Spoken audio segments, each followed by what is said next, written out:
Hello everyone, GKGS दृष्टि में आपका स्वागत है। तो हम कवर करते हैं डेली लुसेंट ज्योग्राफी। आज का लुसेंट ज्योग्राफी का आज का टॉपिक है आर्द्रता, ह्यूमिडिटी। और इससे जस्ट पहले वाले वीडियो में हमने कवर कर दिए थे वाताग्र, वायु राशियाँ, वाताग्र। और आज हम कवर करने वाले हैं, यहाँ पे देखिए, आर्द्रता। तो देखिए, आर्द्रता जिसको इंग्लिश में ह्यूमिडिटी कहते हैं, वायुमंडल में उपस्थित जलवाष्प को वायुमंडल की आर्द्रता कहते हैं। यह 3 प्रकार की होती है। कितने प्रकार की होती है आर्द्रता? 3 प्रकार की होती है। कौन कौन होती है? निरपेक्ष आर्द्रता, एब्सोल्यूट ह्यूमिडिटी। वायु की प्रति इकाई आयतन में विद्यमान जलवाष्प की मात्रा को निरपेक्ष आर्द्रता कहते हैं। इसे ग्राम प्रति घन मीटर में व्यक्त किया जाता है। नेक्स्ट है विशिष्ट आर्द्रता, स्पेसिफिक ह्यूमिडिटी। वायु के प्रति इकाई भार में जलवाष्प के भार को विशिष्ट आर्द्रता कहते हैं। इसे ग्राम प्रति किलोग्राम की इकाई में मापा जाता है। आगे है सापेक्ष आर्द्रता, रिलेटिव ह्यूमिडिटी। किसी भी तापमान पर वायु में उपस्थित जलवाष्प तथा उसी तापमान पर उसी वायु की जलवाष्प धारण करने की क्षमता के अनुपात को सापेक्ष आर्द्रता कहते हैं। आगे है, इसे निम्न सूत्रों द्वारा भी व्यक्त किया जा सकता है। नेक्स्ट देखिए, सापेक्ष आर्द्रता। सापेक्ष आर्द्रता का फॉर्मूला होता है किसी ताप पर वायु में उपस्थित जलवाष्प की मात्रा। आगे है, उसी ताप पर उसी वायु की जलवाष्प शोषण करने की क्षमता, मल्टीप्लाई 100। तो आगे देखिए क्या कह रहा है, सापेक्ष आर्द्रता जलवाष्प की मात्रा एवं वायु के तापमान पर निर्भर करता है। सापेक्ष आर्द्रता जो है वो किस पर निर्भर करता है? सापेक्ष आर्द्रता जलवाष्प की मात्रा एवं वायु के तापमान पर निर्भर करता है। इसे प्रतिशत में व्यक्त किया जाता है। वायु में जलवाष्प की मात्रा अधिक होने पर सापेक्ष आर्द्रता अधिक होती है और वायु का तापमान कम होने पर सापेक्ष आर्द्रता बढ़ जाती है। यानी कि वायु में जलवाष्प की मात्रा अधिक होगी, यानी जल की मात्रा वायु में अधिक होगी तो सापेक्ष आर्द्रता अधिक होगी। अगर वायु का तापमान कम होगा तो सापेक्ष आर्द्रता ज़्यादा होगा। वायु का तापमान कम हो चाहे वायु में पानी की मात्रा ज़्यादा हो तो सापेक्ष आर्द्रता अधिक होगी। एवं ताप बढ़ जाने पर सापेक्ष आर्द्रता कम होगी और ताप बढ़ जाएगी तो आर्द्रता क्या हो जाएगी? कम हो जाएगी। नेक्स्ट है, क्योंकि देखिए ताप बढ़ेगी तो वायु में जो भी पानी है उसको सुखाकर वो एयर बनाकर, बादल बनाकर वो ऊपर ले जाएगी, सुखाकर ऊपर ले जाएगी, वो बादल बन जाएगा। तो इसलिए जो है यहाँ पे कह रहा है कि वायु में जब आर्द्रता ज़्यादा होगा, आर्द्रता अधिक होगा तो क्या होगा? जलवाष्प की मात्रा अधिक होगा तो आर्द्रता ज़्यादा होगा। साथ ही तापमान यदि कम होगा तो आर्द्रता बढ़ेगा और तापमान जो है बढ़ेगा तो आर्द्रता कमेगा। नेक्स्ट देखिए आगे है, एवं तापमान बढ़ जाने पर सापेक्ष आर्द्रता कम हो जाती है। नेक्स्ट है, संतृप्त वायु की सापेक्ष आर्द्रता 100% होती है। यह भी ध्यान देना है कि संतृप्त वायु की सापेक्ष आर्द्रता कितना होती है? तो संतृप्त वायु की सापेक्ष आर्द्रता 100% होती है। 45% सापेक्ष आर्द्रता मनुष्य के लिए सबसे अधिक आरामदायक होता है। यानी कि देखिए वायु में संतृप्त वायु की सापेक्ष आर्द्रता 100% होती है। यानी कि जो वायु संतृप्त है यानी संतुष्ट है, मतलब और पानी वो नहीं ले सकता है, इतना पानी वायु में है कि और पानी वायु में नहीं जा सकता है, तो वैसे वायु की आर्द्रता कितना होती है? 100%। और 45% यदि सापेक्ष आर्द्रता रहता है वायु में तो मनुष्य के लिए काफ़ी अच्छा माना जाता है, इन्वायरमेंट मानव के लिए अच्छा माना जाता है। नेक्स्ट देखिए है संघनन। क्या है संघनन? जिसको इंग्लिश में कहते हैं कंडेंसेशन। जल की गैसीय अवस्था के तरल या ठोस अवस्था में परिवर्तित होने की क्रिया को संघनन कहते हैं।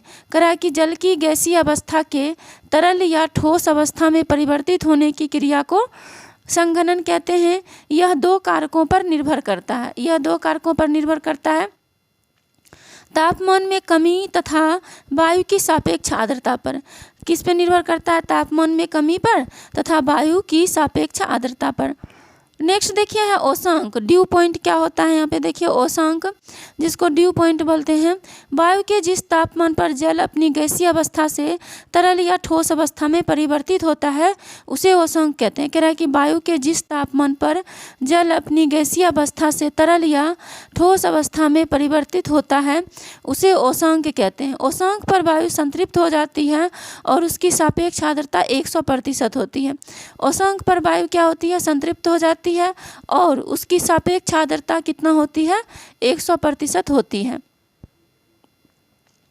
नेक्स्ट देखिए है ओस भरने के लिए ओसांक का हिमांक 0 से ऊपर होना चाहिए। यानी कि कह रहा है कि ओस भरने के लिए ओसांक का हिमांक कितना होना चाहिए, 0 डिग्री से ऊपर होना चाहिए। यानी कि अगर ओस होगा तो उसका हिमांक ओसांक का हिमांक क्या होना चाहिए, ओसांक का हिमांक से ऊपर होना चाहिए। ओस मतलब कि हिम से ऊपर, यानी कि तापमान जो होता है बर्फ बनने से थोड़ा ऊपर होना चाहिए तभी ओस गिरेगा। नेक्स्ट कह रहा है कि पाला या तुषार फ्रॉस्ट, जब ओसांक हिमांक के नीचे होता है, यानी जब ओस गिरती है वो बर्फ बनने से कम होता है, नीचे होता है, तब ओस के स्थान पर पाला पड़ता है। यानी कि ओसांक जो है हिमांक से नीचे होता है, कहते हैं ना कि पाला पड़ रहा है, तो इसी कंडीशन में क्या पड़ता है, पाला पड़ता है और बहुत सारे फसल भी इसमें खराब हो जाते हैं। नेक्स्ट देखिए है कोहरा। कोहरा को इंग्लिश में फॉग कहते हैं। वायुमंडल की निचली परतों में एकत्रित धूल कण, वायुमंडल की निचली परतों में एकत्रित धूल कण, धुएं के रज एवं संघनित जलपिंडों को कोहरा कहते हैं। ओसांक से नीचे वायु का तापमान कम होने पर कोहरे का निर्माण होता है। इसमें दृश्यता 1 किलोमीटर से कम होती है। इसमें दृश्यता क्या होती है, 1 किलोमीटर से कम होती है। नेक्स्ट है देखिए धुंध। धुंध क्या होता है, यहाँ पे देखिए धुंध या मिस्ट, हल्के फुल्के कोहरे को कुहासा या धुंध कहते हैं। इसमें दृश्यता 1 किलोमीटर से अधिक किंतु 2 किलोमीटर से कम होती है। नेक्स्ट है बादल, जिसको हम इंग्लिश में कहते हैं क्लाउड्स। बादल मुख्यतः हवा के रुद्धोष्म, बादल मुख्यतः हवा के रुद्धोष्म एडियाबेटिक प्रक्रिया द्वारा ठंडे होने पर उसके तापमान के ओसांक से नीचे गिरने से बनते हैं। यह अल्प घनत्व के कारण वायुमंडल में तैरते हैं। रूप के आधार पर बादल निम्न प्रकार के होते हैं। देखिए रूप के आधार पर बादल निम्न प्रकार के होते हैं। कौन कौन होते हैं, तो देखिए पहला है पच्छाब बादल। पच्छाब बादल क्या होता है, तो यहाँ पे देखिए इसका निर्माण 8000 से 12000 मीटर, देखिए पच्छाब बादल किसको कहते हैं, तो इसका निर्माण 8000 से 12000 मीटर की ऊंचाई पर होता है। ये पतले तथा बिखरे हुए बादल होते हैं जो पंख के समान प्रतीत होते हैं। ये हमेशा सफ़ेद रंग के होते हैं। नेक्स्ट है कपासी बादल। कपासी बादल क्या होता है, तो कह रहा है कि यह रुई के समान दिखते हैं। कपासी बादल जो होते हैं वो रुई के समान दिखते हैं। यह प्रायः 4000 से 7000 मीटर की ऊंचाई पर बनते हैं। ये छितरे तथा इधर उधर बिखरे देखे जा सकते हैं। आगे है ये जो कपासी बादल होते हैं ये चपटे आधार वाले होते हैं एवं शीर्ष गुंबदनुमा होता है। नेक्स्ट देखिए अस्तरी बादल। नेक्स्ट हम देखेंगे अस्तरी बादल। अस्तरी बादल क्या होता है, तो आगे चलते हैं। अस्तरी बादल देखने के लिए कह रहा है अस्तरी बादल परतदार चादर जैसे लगते हैं। ये अधिकांश या पूर्ण आकाश को ढके रहते हैं। अस्तरी बादल जो होते हैं अधिकांश आकाश को या पूर्ण आकाश को ढके हुए रहते हैं। ये 2 या 3 किलोमीटर की ऊंचाई पर पाए जाते हैं। अस्तरी बादल जो होते हैं वो 2 या 3 किलोमीटर की ऊंचाई पर पाए जाते हैं। इसमें सतत बर्षण के गुण होते हैं। अस्तरी बादल में सतत बर्षण के गुण होते हैं। ये बादल समानतः या तो ऊष्मा के ह्रास या अलग अलग तापमान पर हवा के आपस में मिश्रित होने से बनते हैं। ये बादल जो हैं समानतः या तो ऊष्मा के ह्रास या अलग अलग तापमानों पर हवा के आपस में मिश्रित होने से बनते हैं। नेक्स्ट है अस्तरी बादल हमने देख लिया।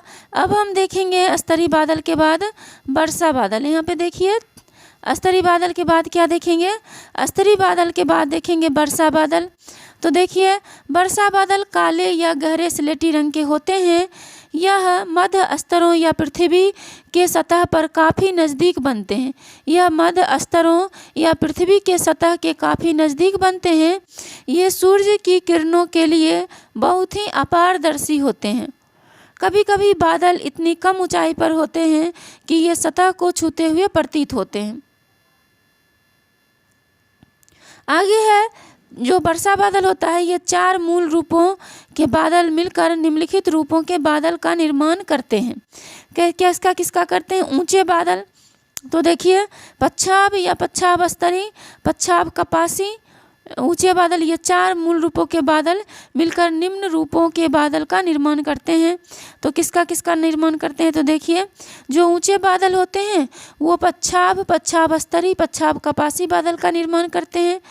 जो मध्य ऊंचाई के बादल होते हैं वो स्तरी, मध्य, कपासी, मध्य बादल का निर्माण करते हैं। जो कम ऊंचाई के बादल होते हैं वो स्तरी, कपासी, स्तरी वर्षा बादल एवं कपासी वर्षा बादल का निर्माण करते हैं। आगे देखिए है दिया हुआ नेफोस्कोप। नेफोस्कोप बादलों की दिशा एवं गति को मापने वाला यंत्र है। नेक्स्ट है, ये देना है, पेपर में कई बार पूछा गया है कि नेफोस्कोप क्या होता है। तो नेफोस्कोप जो होता है वो बादलों की दिशा एवं गति को मापने वाला यंत्र है। नेक्स्ट देखिए वर्षा या रेनफॉल। जब जलवाष्प की बूंदें जल के रूप में पृथ्वी पर गिरती है तो उसे वर्षा कहते हैं। वायु के ठंडा होने की विधियों के अनुसार वर्षा 3 प्रकार की होती है। पहला है संवहनीय वर्षा यानी कि कॉन्वेक्शनल रेनफॉल। ये क्या होता है? जब भूतल बहुत गर्म हो जाता है तो उसके साथ लगने वाली वायु भी गर्म हो जाती है। वायु गर्म होकर फैलती है और हल्की हो जाती है। यह हल्की वायु ऊपर उठने लगती है और संवहनीय धाराओं का निर्माण होता है। आगे है ऊपर जाकर यह वायु ठंडी, यहाँ पे देखिए ऊपर जाकर यह वायु ठंडी हो जाती है और इसमें उपस्थित जलवाष्प का संघनन होने लगता है। संघनन से कपासी मेघ बनते हैं जिससे घनघोर वर्षा होती है। इसे संवहनीय वर्षा कहते हैं, यानी कि संवहनीय वर्षा से घनघोर वर्षा होती है। इसको इंग्लिश में कन्वेक्शनल रेनफॉल भी कहते हैं। नेक्स्ट देखेंगे पर्वतकृत वर्षा, ओरोग्राफिक रेनफॉल, यानी कि पर्वतकृत वर्षा यानी ओरोग्राफिक रेनफॉल क्या होता है? जब जलवाष्प से लदी हुई गर्म वायु को किसी, यहाँ पे देखिए क्या कह रहा है, जब जलवाष्प से लदी हुई गर्म वायु को किसी बर्फ या पठार की ढलान के साथ ऊपर चढ़ना पड़ता है तो यह वायु ठंडी हो जाती है। ठंडी होने से यह संतृप्त हो जाती है और ऊपर चढ़ने से जलवाष्प का संघनन होने लगता है। इससे वर्षा होती है। इसे पर्वतकृत वर्षा कहते हैं। नेक्स्ट देखिए है चक्रवाती वर्षा। चक्रवाती वर्षा क्या होता है? तो यहाँ पे देखिए चक्रवाती वर्षा कह रहा है कि चक्रवाती वर्षा का इंग्लिश होता है साइक्लोनिक और फ्रंटल रेनफॉल। तो चक्रवातों द्वारा होने वाली वर्षा को चक्रवाती अथवा वाताग्री वर्षा कहते हैं। वर्षण जलवाष्प के संघनन के बाद नमी के मुक्त होने की अवस्था को वर्षण कहते हैं। यह द्रव या ठोस अवस्था में हो सकता है। वर्षण जब पानी के रूप में होता है तो उसे वर्षा कहते हैं। जब तापमान 0 डिग्री सेंटीग्रेड से कम होता है तब वर्षण हिमतुलों के रूप में होता है जिसे हिमपात कहते हैं। नेक्स्ट है जिसे हिमपात कहते हैं। आगे है जिसे हिमपात कहते हैं। आगे है नमी षटकोणीय रवों के रूप में निर्मुक्त होती है। वर्षा एवं हिमपात के अतिरिक्त वर्षण के दूसरे प्रकार सहिम वृष्टि या कारकापात हैं। यानी कि कह रहा है यहाँ पे कि वर्षा या हिमपात के अतिरिक्त वर्षण का दूसरा भी प्रकार है जिसको सहिम वृष्टि या करकापात कहते हैं। नेक्स्ट है कभी कभी वर्षा की बूंदें बादल से मुक्त होने के बाद बर्फ के छोटे गोलाकार ठोस टुकड़ों में परिवर्तित हो जाती है। यहाँ पे देखिए है ना, ठोस टुकड़ों में परिवर्तित हो जाती है तथा पृथ्वी की सतह पर पहुँचती है जिसे ओला पत्थर कहा जाता है। ये वर्षा की जल से बनती है जो ठंडी परतों से होकर गुजरती है। नेक्स्ट है बादल फटना। बादल फटना यानी कि क्लाउड बर्स्ट। ये क्या होता है? क्लाउड बर्स्ट का अर्थ है भारी तूफान के साथ असाधारण रूप से भारी बरसात। आगे देखिए, आगे दिया हुआ है चक्रवात और प्रति चक्रवात के बारे में। तो यहाँ पे देखिए चक्रवात, प्रति चक्रवात, साइक्लोन्स, एंटी साइक्लोन्स, ये क्या होता है? तो चक्रवात, प्रति चक्रवात, इसकी उत्पत्ति विभिन्न प्रकार के वायु राशियों के मिश्रण के फलस्वरूप वायु की तीव्र गति से ऊपर उठकर बवंडर का रूप ग्रहण करने से होती है। नेक्स्ट है चक्रवात। चक्रवात क्या होता है? केंद्र में कम दाब की स्थापना होने पर बाहर की ओर दाब बढ़ता जाता है। क्या होता है कि जब केंद्र में क्या होता है? कम दाब होता है, यानी कि केंद्र ये जो होता है खाली होता है और बाहर की ओर जो दाब होता है वो बढ़ता जाता है। बाहर की ओर जब दाब बढ़ता जाता है, यहाँ पे देखिए, इस अवस्था में हवाएं बाहर से भीतर की ओर चलती हैं और इस अवस्था में क्या होता है? करा है कि बाहर की ओर दाब बढ़ता जाता है और ये अवस्था में हवाएं बाहर से भीतर की ओर चलते हैं, इसे चक्रवात कहते हैं। हवाएं जो बाहर से किस ओर चलती है? भीतर की ओर चलती हैं, इसी को क्या कहते हैं? चक्रवात कहते हैं। जब दबाव बाहर बढ़ेगा तो हवा बाहर से भीतर की ओर चलेगी, इसी को चक्रवात कहते हैं। निम्न दाब के चारों तरफ पवनों का परिक्रमण चक्रवाती परिसंचरण कहलाता है। और बीच में लो प्रेशर बेल्ट जो बना हुआ है, निम्न दाब जो बना हुआ है, इसके चारों तरफ जो वायु चलती है इसको कहते हैं चक्रवाती परिसंचरण। क्या कहते हैं? चक्रवाती परिसंचरण। आगे है कि प्रायः निम्न दाब क्षेत्रों पर वायु अभिसरित होगी और ऊपर उठेगी। प्रायः निम्न दाब क्षेत्रों पर वायु अभिसरित होगी और फिर ऊपर उठेगी। निम्न वायु क्षेत्र पर कह रहा है निम्न दाब क्षेत्र, यानी निम्न दाब क्षेत्र पर वायु अब मतलब अभिसरित होनी है, मतलब इस पर गिरेगी वायु और फिर गिरने के बाद फिर ये ऊपर उठने लगेगी। आगे देखिए चक्रवात में वायु चलने की दिशा उत्तरी गोलार्ध में, यहाँ देखिए चक्रवात में वायु चलने की दिशा उत्तरी गोलार्ध में घड़ी की सुइयों के विपरीत। जैसे देखिए ये पृथ्वी है, ये जो है विषुवत रेखा है, अगर ये विषुवत रेखा के ऊपर यानी उत्तरी गोलार्ध में चक्रवात बनता है तो उत्तरी गोलार्ध में घड़ी की सुइयों के विपरीत, आप देखिए यहाँ पे जो चक्रवात चलेगी इस तरह से घड़ी की सुइयों के विपरीत दिशा में ऐसे चलेगी, विपरीत तथा दक्षिणी गोलार्ध में घड़ी की सुई की दिशा में। और दक्षिणी गोलार्ध में कैसे चलेगी? घड़ी की सुई की दिशा में चलेगी, इस तरह से। तो घड़ी की सुई की दिशा में होती है। टॉर्नेडो, हरिकेन, टाइफून चक्रवात के उदाहरण हैं। ये सब जो है टॉर्नेडो, हरिकेन और टाइफून किसके उदाहरण हैं? ये सब चक्रवात के उदाहरण हैं। आगे चलिए देखते हैं कि प्रति चक्रवात क्या होता है। तो देखिए प्रति चक्रवात जो होता है, यहाँ पे देखिए प्रति चक्रवात, जब केंद्र में दाब अधिक होता है तो केंद्र से हवाएं बाहर की ओर चलती हैं, इसे प्रति चक्रवात कहा जाता है।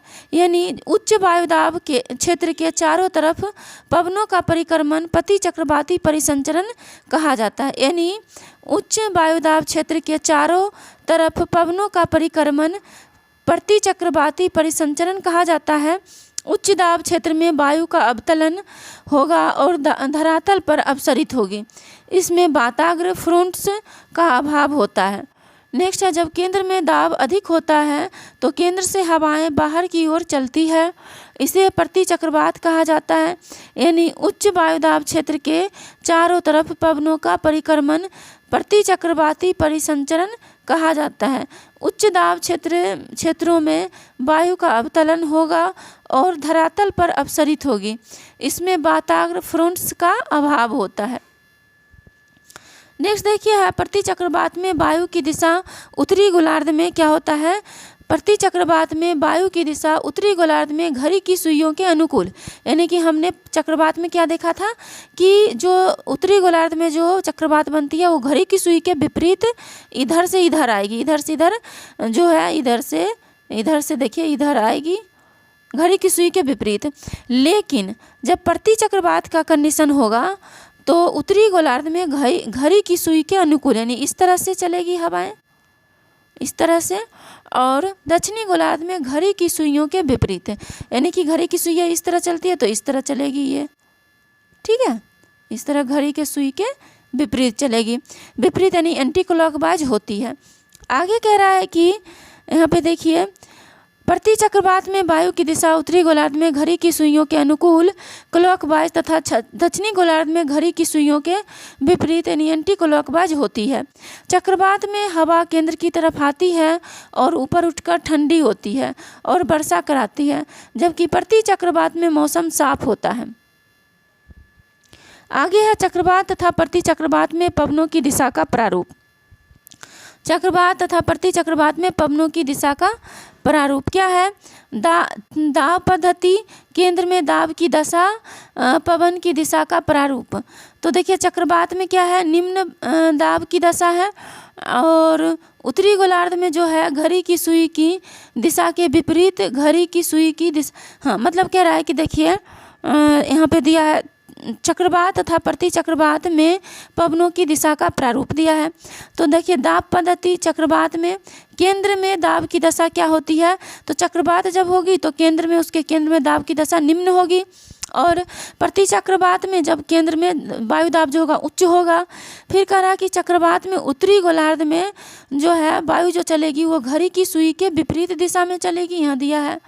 और दक्षिणी गोलार्ध में जो चक्रवात में चलेगी वायु की दिशा घड़ी की सुई के अनुरूप दिशा में होगी।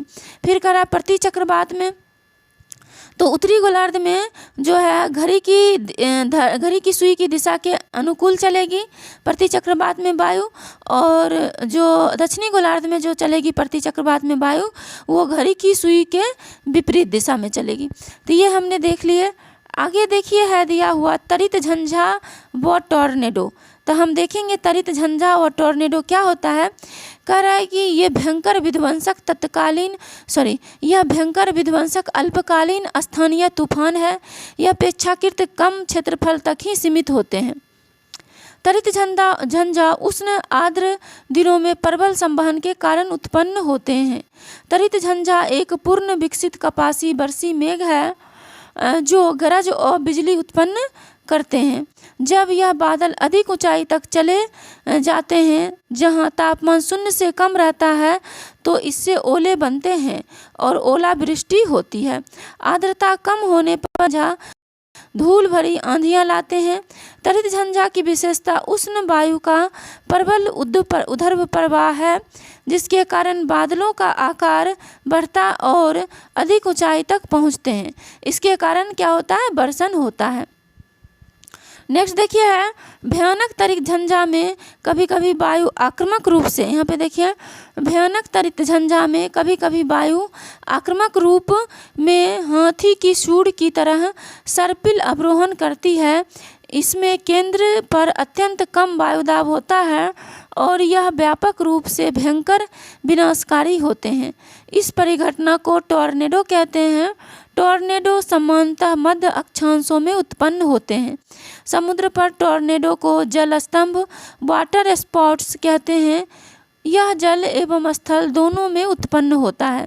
इसमें स्थलीय हवाओं का वेग 325 किलोमीटर प्रति घंटा होता है। नेक्स्ट देखिए नोट में दिया है, यहाँ पे नोट में क्या दिया है, कह रहा है कि ऑस्ट्रेलिया एवं संयुक्त राज्य अमेरिका के मिसिसिपी इलाकों में इस तूफान को टॉर्नेडो कहा जाता है। नेक्स्ट देखिए हरिकेन अटलांटिक महासागर में उठने वाली तथा पश्चिमी द्वीप समूह के चारों ओर चलने वाली भयंकर चक्रवाती तूफान है। इसकी गति 121 किलोमीटर प्रति घंटा होती है। नेक्स्ट देखिए टाइफून प्रशांत महासागर में उठने वाली तथा चीन सागर में चलने वाली वक्रगामी कटिबंधीय चक्रवात को टाइफून कहते हैं। इसकी गति 107 किलोमीटर प्रति आवर होती है। तो हमने देख लिया टाइफून क्या होता है। उसके बाद हरिकेन क्या होता है। हरिकेन जो होता है वो अटलांटिक महासागर में उठने वाली तथा पश्चिमी द्वीप समूहों के चारों ओर चलने वाली भयंकर चक्रवाती तूफान है। इसकी स्पीड जो होती है 121 किलोमीटर पर आवर होती है। उसके बाद है टाइफून का जो होता है प्रशांत महासागर में उठने वाली चीन सागर में चलने वाली वक्रगामी कटिबंधीय चक्रवात को टाइफून कहते हैं। इसकी गति 160 किलोमीटर पर आवर होती है। नेक्स्ट देखिए विश्व की प्रमुख फसलें एवं उत्पादक देश, और यहाँ पे देखिए है विश्व के प्रमुख फसलें एवं उत्पादक देश, उसके बाद विश्व के प्रमुख खनिज एवं उत्पादक देश, यहाँ देखिए विश्व के प्रमुख खनिज एवं उत्पादक देश, विश्व के विनिर्माण उद्योग, यहाँ पे देखिए विश्व के विनिर्माण उद्योग, फिर है विश्व के भौगोलिक उपनाम, विश्व के भौगोलिक उपनाम जो है वो हम देखेंगे। तो ये हो गया, तो इसमें सब दिया हो, इसको हम नेक्स्ट वीडियो में कवर करेंगे। जल्द ही मिलते हैं नेक्स्ट वीडियो में आप लोगों से। Thank you for watching.